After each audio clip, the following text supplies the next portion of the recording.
What's up guys, ayun, flex ko lang itong aking maliit na palaisdaan.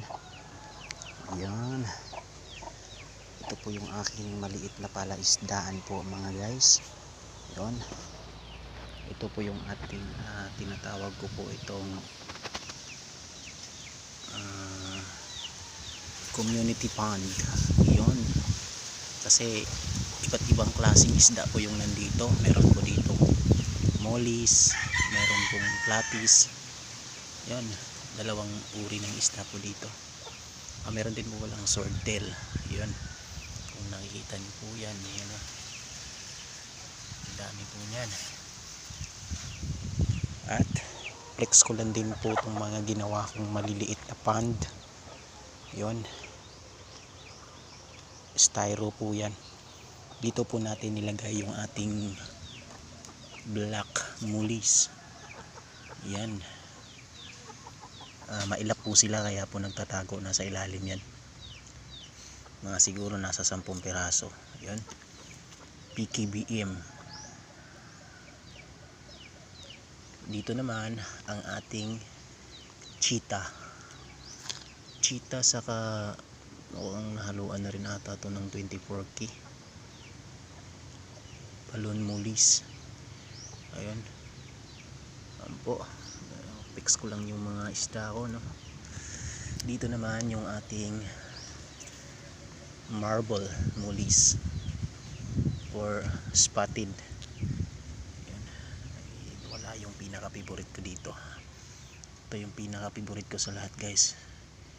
Flex ko lang. Ito si yan,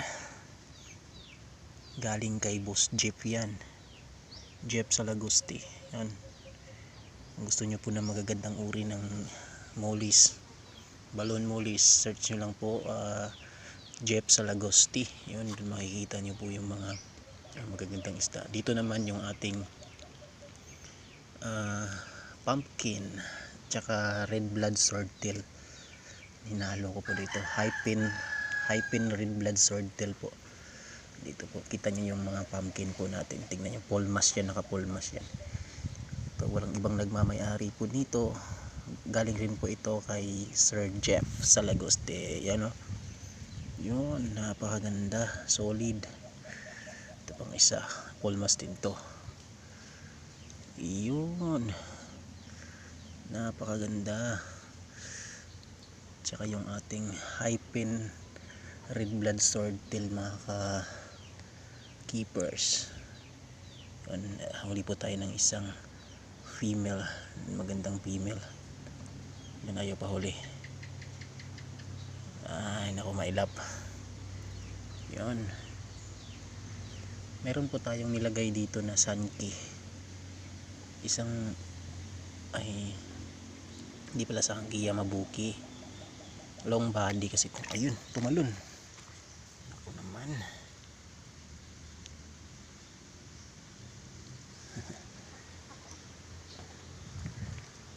Ay nako guys, tumalon patuloy. Balik natin yan dyan.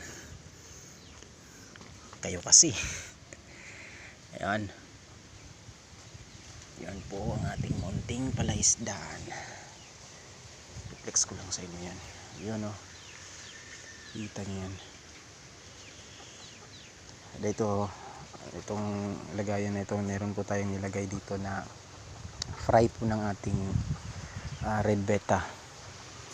Super red betta po nandito. Piching big. Tsaka ito namang pond na to po, itong pond naman na to is fry po ng ating mga betta. Mix po dito, mix po yung bita na nandito. Yun, marami po yan dyan, nagtatago lang.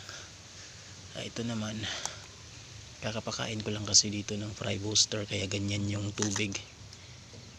Yun, medyo marami na rin, kailangan na yung linisan.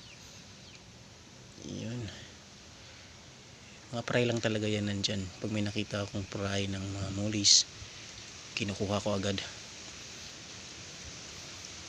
siniseparate ko sa kanilang parents, kasi takot ako kung manatili sila sa lagayan ng kanilang mga magulang, baka kasi kainin.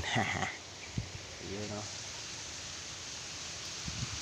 Actually iwan ko kung magbe-breed po itong swordtail tsaka itong pumpkin po natin na mulis, pero mukhang hindi siguro, kaya okay lang na ipaghalo yung dalawang strain. Yun.